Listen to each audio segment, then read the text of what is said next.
Ooh-ah. Okay. Hey, guys, that was Nick. He's with us today, and it is Tuesday, so we're talking Smackdown. Nick, what's going on? What's up, you guys? Welcome to the Smackdown Live! Review, recap, analysis, breakdown, thoughts, prayers, reaction. Okay, Diana Argonon, I really gotta wonder, why are you always in caps when you come in here? I love the enthusiasm. I love the enthusiasm. But what's the reason? It is September 18th, 2018, and I was just telling Tim, my God, it's almost the end of September. This month has just flown by. My gosh. Looking at the chat, we've got Robert, we've got Kristen McNutt, Travis Ray, Molly Shenandonan, please change your name. I've asked you a ton of times now. Antoine just says, hey! Right on, man. Israel Russell, Sean Cook, Adam Heeb, Woken King, and more. Thank you guys for tuning in today. Travis, it's Travis Ray. You're not wrong, dude. That's exactly what happened. Oh, God. For those who don't know what he's talking about, we're going to break it down right now. So let's talk about Smackdown Live. But before we do, you can always text in your thoughts and feelings, or if you just want to tell me how cute I am in to the text line, you can say it at 510-906-1341. That's 510-906-1341. Ladies and gentlemen, Tim. Don't tell these people to lie to you. Stop. I need the self-esteem boost. Someone from the 304 says SmackDown was better this week. Yeah, for the most part. It was a fun episode. So Smackdown Live. Let's do it. Smackdown Live kicked off with Miz TV. Miz goes out there and does his usual banter to the crowd, you know, shut up, I'm going to talk, I got a guest, and it was the greatest thing ever. So everyone was assuming going into SmackDown tonight that his big special guest would be Rey Mysterio. A lot of people kept asking me and posting on Twitter, and literally, when Miz goes, and my guest is, he mouthed the R. He's like, he didn't make the sound, but his mouth went into the position for an R. He's like, Maurice. What is her real name? Well, no. He was like one half of the most must-see couple or something like that. He was like, gotcha. Like, but his face did like the R, and he said it and he laughed because he knew he got everybody. That's cool though. I like it. I like when he makes some fun. Let me ask you a question. Well, let me answer your question. Do you like or not like what do you prefer? Do you prefer a show opening with a match or a promo? I guess it would depend on who's the person cutting the promo and who's the match. I think because I'm just conditioned with WWE promo, since they do open the show with promos more than matches. So to me, it just feels like the regular thing to do. What do you guys prefer in chat? Do you guys prefer seeing matches to start off a show? Or do you guys prefer seeing promos, like kind of building up what's going to happen on the show? I'd like a little, like WCW used to do this in their pay-per-views. Where like, you know, the pay-per-view would start and they say, we have all of this going on. Instead of video packages, you'd get almost like the commentators running it down, saying like, oh, we're going to have Ric Flair and Dusty Rhodes, and then we're going to have you know, I don't know who else was into Buff Bagwell and DDP. I don't know. The two generic names I can think of, but something like that. Father Sake says a match. Two other people, Luke Controller and El Skeletor, say promo. Chris McNutt says promos. Robert just doesn't care. Luca, you're not wrong. Robert. Luca said the mixed match challenge was the best crowd. They were hot. Yeah, which is weird because that's the same crowd that would have stayed for a 205 Live, and they're never hot. Well, you also got to realize that AJ Styles and Charlotte was in it, so that's probably why. And Charlotte moments before it started got our ass beat. I love it to death. Anyway, so Maurice comes out, and they're talking or whatever. But first, before all of that, I forgot to mention, Miz had some breaking news, which really wasn't breaking news. He announced that he will be taking on Daniel Bryan at Super Showdown with a #1 contendership on the line. Winner goes on to face the WWE Champion, which it's not breaking news, Miz, if we knew about it 2 weeks ago at least. Exactly. But then Maurice would come out with some breaking news of her own. Maurice would go on to state that this is her last night on SmackDown. And Miz said that, yeah, she needs to go back home and be the mom of the century. I like that. And I like the way they said it. I get a notification from a certain website that says SmackDown Live superstar announces, or no, WWE superstar announces departure from SmackDown Live. Like, really? How clickbaity is that? Oh, it's super clickbaity. I don't even give in to them anymore. So they're talking about Daniel Bryan and Brie Bella and how their relationship is much better, how they work better together because they're actually in love, and Daniel Bryan and Brie Bella are just a couple and married because it was the easy thing to do. And I'm sure getting married isn't really easy. I'm sure it's pretty expensive. especially not when you're planning it a week after WrestleMania 30. That's very true. And you know that Brian's already messed up. He was already hurting. God. Yeah. Anyways. No, seriously. So the crowd was not having this. Miz got enraged and he goes, you know what? I know what you want to see. I'll kick Daniel Bryan's ass right now. I'll beat him down. Daniel Bryan, get out here. And Bryan comes down to attack Miz for insulting his wife. He was like, it's one thing if you talk about me, but you don't talk about my wife. So Bryan came down, he drop kicked Miz and crashed into Maurice. Maurice went down for several minutes. They called for the EMTs and a stretcher to come out to help her. And Maurice was slowly rolling onto the apron. Daniel Bryan went over to check on her. Referee kind of got in the middle of that. She was then calling for water. She asked for water. So Miz went over and brought her a bottle of water. I thought Miz was going to crack Daniel Bryan with a bottle of water, but he didn't. Instead, Maurice slowly stood to her feet, started smiling and laughing, and Miz tried to lock in the skull-crushing finale, but Daniel Bryan fought out of it. I like that. I mean, it was all right opening segment. Yeah, so they fought for a minute before Daniel Bryan knocked Miz into Maurice. Maurice got bumped, and yeah, that's basically how it all went down. Mm-hmm. I mean, it wasn't terrible. It was, did its job, I guess. Yeah. Daniel Bryan was then interviewed backstage. He was asked how he knew the Miz and Maurice were up to something.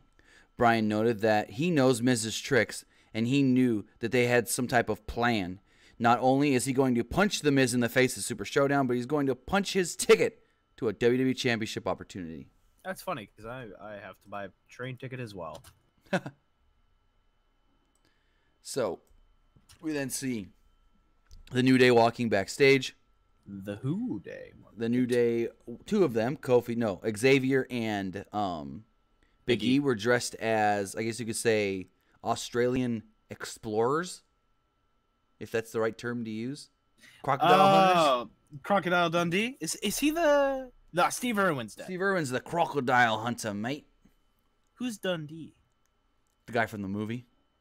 Okay. Steve Irwin's dead. Man, he was really good with animals. His daughter's kind of like got his legacy going on where she's kind of doing the same kind of stuff. Heck yeah. I love that. That family was like such sweethearts. She was actually on Dancing with the Stars a couple years ago. Bindi Irwin. Dude, who hasn't been on Dancing with the Stars, dude? No, the new season starts next week.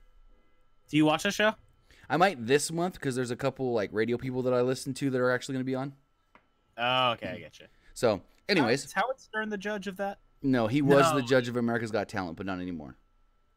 I love Howard Stern. So, before the match, Kingston recapped defeating the New Day, said that there's only room for one day on Smackdown Live, as we'll learn later. Yeah. And Woods promised that they will defeat the Bar at Super Showdown. Big E then tried to use an Australian accent, and both Kofi and Xavier are like, whoa, that's a little offensive. And Big E goes, it's all good. Peyton said I can do it. And they're like, oh, okay, go for it. That's clever. I like it. Or he was like, the Iconics said it's okay, something like that. I thought he said Peyton, but he might have said the Iconics. I don't remember. Anyways. So they get in the ring, and they're running down Sheamus and Cesaro. And Big E says that Cesaro's the better of the two because he's got the bigger areolas. Those are nipples. Well, no. For those that don't know, they're the area around the nipple. So is the nipple the pointy part? Yes. And then the areola is the stuff around it. Yes, sir. Nice. The part that doesn't grow the hair. Anyways. So Cesaro and Sheamus are basically like, we don't want to play any games. Let's get into this. And then they go straight to commercial as soon as the bell rings. Cesaro had Huh? No, go ahead. Cesaro had an early advantage, worked over Kofi's leg. Kofi fought back and scored several near falls. Cesaro rocked Kofi with a European uppercut to a backbreaker. Kingston then hit a tornado DDT for a near fall. Kofi then would bounce off the top ropes and land on Cesaro. This was a unique move and something you would usually see Xavier Woods do. Yeah, it was really, really cool. Finish then came when Cesaro kicked Kingston in the leg, hit him with a neutralizer, and won. He, I don't know what happened, but he, barely got that neutralizer. Because, he got him up, and as soon as he got him up, usually he, holds him for a second. But, he got him up, and before he was fully up, he was already going back down. So I don't know if he, lost his footing, or if Kofi wiggled and jiggled and wriggled, or something. I don't know. I like the Gotch neutralizer. Oh, yeah. Is it the neutralizer or the Gotch neutralizer? It was the Gotch. Well, they say it depends on who says it. Some say Gotch neutralizer. Some say just the neutralizer. But if you go to New Japan, you could just see Minoru Suzuki do the Gotch pile driver. Okay, I got it. It's Michael Cole that says the regular, and it's Tom Phillips that says Gotch. Gotcha. It's always Tom Phillips that does the cool stuff. He'll fuck your face, but he'll also give you really good commentary. So, we have Aiden English backstage with Rusev and Lana. I actually saw the promo for this, and I loved it. English said that he had a good feeling about Rusev's match tonight, as Rusev will be challenging Nakamura for the WWE Championship. And I like the way they played this up, because Nakamura kept saying, there's no good competition to challenge me. But Paige let him know, and let the announcers know, that Nakamura hasn't defended his title since SummerSlam, and you must defend that title within a 30-day span. So that makes a lot of sense. Hey, it's in his contract that he doesn't have to. He can do what he wants. You can defend it once a month. I don't give a shit. Wait, that is every 30 days. No, he doesn't defend. He wasn't defending it every month. No, in a year, he defended it 4 or 5 times. So. Maybe 6. Anyways, so English blamed Lana. Well, first, Rusev told English, I don't think I want you at ringside. It's just me and Lana. So then English started, talking crap. He was saying that there wouldn't be a Rusev day without him. He said that Lana's nothing more than a manager who shouldn't be wrestling. Then he turned around, and Lana was standing right behind him. So after Rusev had told English that I want you at ringside, Lana and Aiden English walked over to Rusev, and Lana was like, I need to tell you something. And Rusev was like, I don't have the time. I got to go to ringside. Let's all go. And he just brought Aiden with him. He was just like, Aiden, start it for the entrance. It was like, you just told this guy you don't want him at ringside. Yeah, that was weird. That was kind of I get, okay, do my entrance and then you stay in the back. But at the same time, it's like, if you don't want him at ringside, why would you have him? I don't know. So the whole time they're walking down to the ring, Lana's she's giving the death stare to Aiden English because she knows something's up because she heard what he said. Lost my... Oh, here we go. And then, before the match does start, Nick's favorite thing ever, we see the backstage truck. Yeah. Randy Orton forced a worker to bring up some footage of him sticking the screwdriver in Jeff Hardy's piercing. And he was just like, does this make you uncomfortable? And the guy he said something, and Randy Orton grabbed him by the face, like, how about now? I was like, damn. And then he goes, wait a minute. He didn't have to shake his hand. He just rubbed his ball hands on his face. He shook his face. That's incredible. So then Randy Orton said, to be honest, what I did to Jeff Hardy pales in comparison to what I will do to my next victim. Who do you think that next victim is? Oh, God. It's very hard to say. It could be anybody, dude. Randy Orton. Rey Mysterio comes in. He tries to take the mask. Almas? No, he wants to take out the fans' heroes. AJ? See, that's what I would think. But AJ's feuding with Joe, and then he's going to face whoever wins Daniel Bryan or Miz at Super Showdown. Daniel Bryan? Maybe. But Daniel Bryan's in the middle of a feud with Miz, so it's like that would have to take a while, and Orton ain't just going to sit on the sideline. It's a tough one to think about. So, backstage.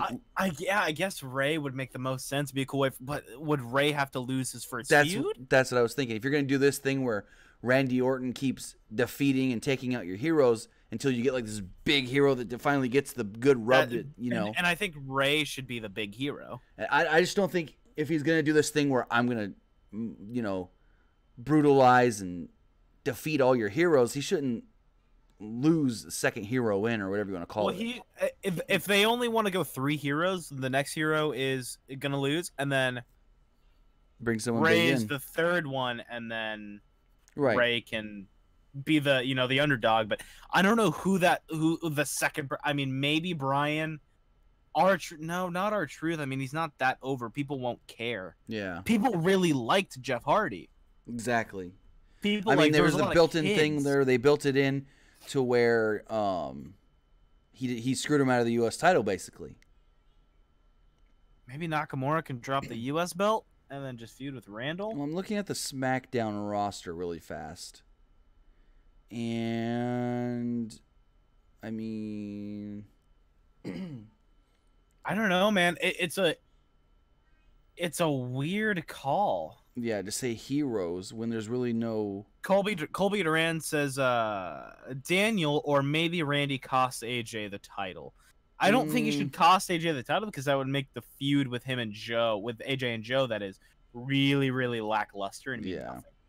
I mean, the only one I can see on... Wow. The only one I see, maybe like a Shelton Benjamin, if they want to do something with him. Yeah, I'm sure they could. I mean, weren't they in that OVW class? Yeah. So, I mean, I guess you can really reach down in the roots.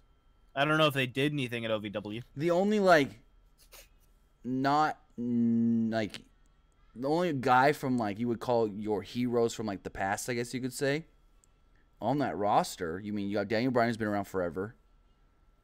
You've got Hardy, who already went through. You've got Shelton Benjamin, R-Truth. Dillinger, maybe? Yeah, maybe. I mean, that's someone that can lose, and the crowd likes Dillinger. Yeah. See, because I'm for some reason, the way he said it, I'm thinking, like, legend killer type guy, like, thing. Yeah. You know what I mean? That's what I was trying to think of, like, guys that were around, that's been around for a while. But Dillinger would work. Dillinger can take a nice beating. Yeah. I mean, let's continue on here. So going forward, we had AJ Styles backstage, interviewed by Kayla Braxton. She asked him about the controversial finish at Hell in a Cell. He said that he felt Lady Luck was shining down on him, and the referee's decision is final, so he's still the champion. He said that maybe it was karma. He said he stopped himself from talking about Joe and focused his attention tonight on Andrade Cien Almas. Oh, have him go after members of the New Day. I like that. That's pretty cool. Maybe. So, as we go forward to the WWE United States Championship match, like I said, for some reason, Aiden came out with Lana and Rusev. He did the entrance. Lana was just staring him a new one, ripping a hole right through him. Rusev was in control early, throwing Nakamura all around the ring. Nakamura hung Rusev on the top rope, throat first, and hit a dropkick for a near fall. Nakamura was firmly in control while Lana and English argued at ringside. English then grabbed a mic and started chanting Rusev Day. Rusev Day. Lana was very disgusted by this. As you are, naturally. Rusev then fired up and made a comeback. He rocked Nakamura with a kick to the head for a close near fall. They fought on the apron. And Nakamura nailed Rusev with a knee. Nakamura then set up for the Kinshasa, but Rusev nailed him with a Machka kick. I love the Machka kick. Oh, yeah. English then jumped on the apron and yelled, Rusev crush. This actually ended up distracting Rusev, and Nakamura rolled him up to retain the title. So I like the idea. I really don't like the idea of Rusev losing this freaking much. But, I mean, it had to happen for this story. Yes, but... Because now he's going to win a couple times over Aiden. Because after the match, Aiden English attacked Rusev with a microphone. English, Rusev. English should get his own version of Lana. Who? I don't know, man. Let's continue on, though, before we go down again. You there? Yeah. I was just checking something. Okay. Making sure everything was good. We're good on my end. All right. Sorry about that, guys. So we didn't get WWE Champion AJ Styles versus Andrade Cien Almas in a non-title match. They did talk on commentary about how Zelina Vega told them that after the first match between AJ and Almas, they learned some things that they would add to their game plan, and one may have been Almas jumping AJ before the bell even rang. Referee checked to see if AJ was good to go. AJ said, yeah, I'm good to go, and Almas jumps him again. AJ fought back. Almas hit a vicious kick to regain control. Almost hit a tilt-a-whirl backbreaker for a near fall. He then attempted a second tilt-a-whirl backbreaker, but AJ reversed it into a DDT. Almost would then rock Styles with a back elbow for a near fall. Vega then slapped Styles with the referee not looking and only fired him up though. Almost attempted a moonsault, but AJ moved out of the way. Almost landed on his feet and attempted a standing moonsault, but AJ got his knees up. We go to commercial. After the commercial, Styles worked over the leg of Almas, putting him in the calf crusher. Almas missed a knee in the corner and crashed onto the floor. Styles then hit a running knee on the apron. Styles hit a phenomenal forearm, but only got a 2 count. Almas then hit the double knees in the corner for a very, very close 2 count. Almost attempted the hammerlock DDT, but Styles countered it into a pin. He did not get the pin, rolled him up, or no, he grabbed it for the Styles Clash and got the pin. So, That's pretty cool. Almas takes another L. Here's the thing, though. Phenomenal match. I like the match. Another banger from Almas. Checking the text line here. 810 says, I want Night Night AJ to be an actual book. So do I. You can probably find it on, like, Redbubble. It won't be the same. A lot of people are asking about Rey Mysterio. When is he coming in? We honestly don't know. Could be any time. No idea. Could be any time at all.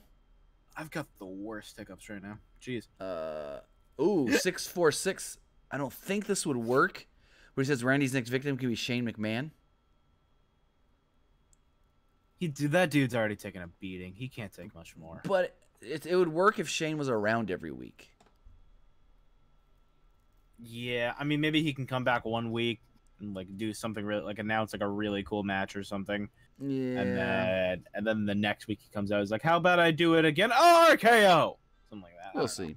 So after the match, AJ Styles was jumped from behind by Samoa Joe. Styles fought back, and Joe ran off into the crowd. We then see Asuka and Naomi backstage walking to the ring, as it will be Asuka versus Billie Kay.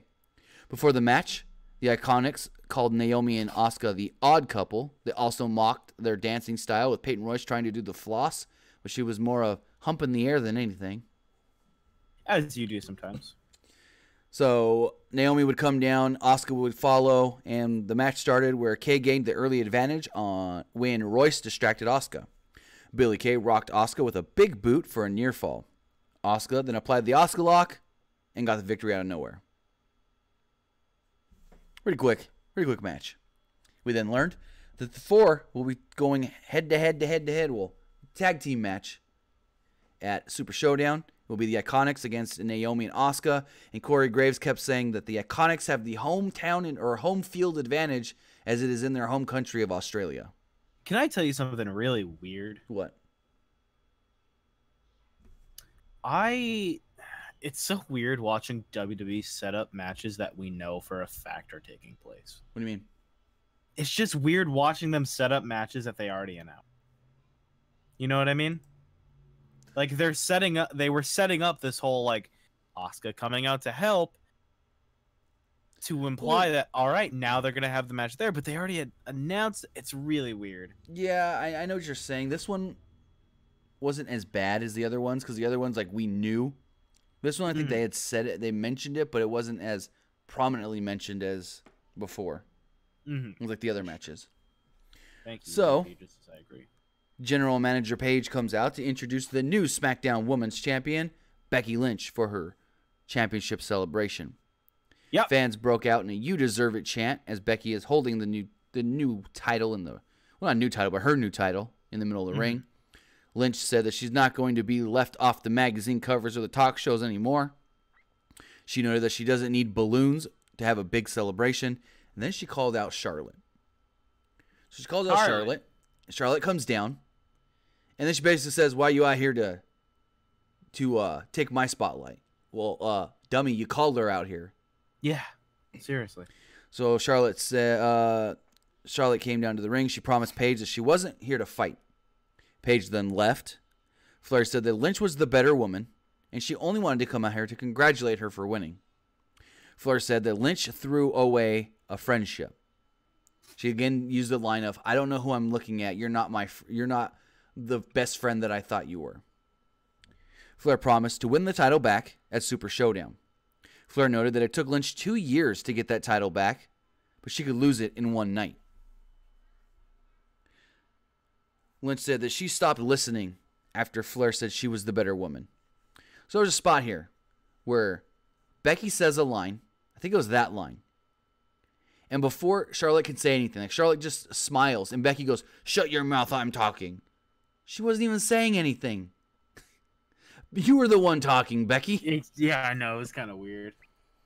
Like, she said, "I stopped listening after you said I was a better woman." And then, like, Charlotte smiled, and Becky goes, "Shut your mouth." I'm like, you talking to yourself? So, she said something about you never respected me. Charlotte said, "I always respected you." She said that Becky said she changed her mind and demanded.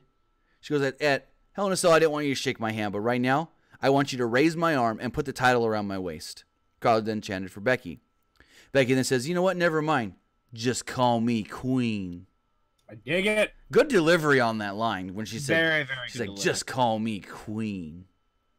Flair went to walk away, and Becky just as Charlotte's not looking at her, walking out of the ring, she just goes, "Bitch." I love it. Crowd pops for the beat. Flair then turns around, attacks her, and they brawled at ringside. Lynch took over the attack, threw Charlotte down, threw her back in the ring, put the disarmor on her, and the crowd was going nuts. Yeah, now, crowd was going ape. For everybody that keeps saying on Twitter and whatnot, Becky's the babyface. Yes, she gets the babyface crowd reaction, but look at this booking of this segment. WWE doesn't want her to be the babyface. Yeah, no, really. Like, you could say, oh, she's the babyface because the crowd keeps chanting for her and she gets that good reaction. But for them to say, "Oh, just wait, they'll double turn. They'll do a double turn." That's too far gone. They're not. Yeah, they're not. That's too far gone. There's no chance. We've got a new queen. It's Becky Lynch. She's the black queen because, you know, like they say, the evil one is the Black Heart or whatever you want to call it. Ciampa? Sure. She's the evil queen. I dig it. And that's SmackDown. They went off the air with SmackDown, where the crowd chanting for Becky. I love it. And I want to say thank you to you guys that tuned into the show today for September 18th, 2018. I have been Nick.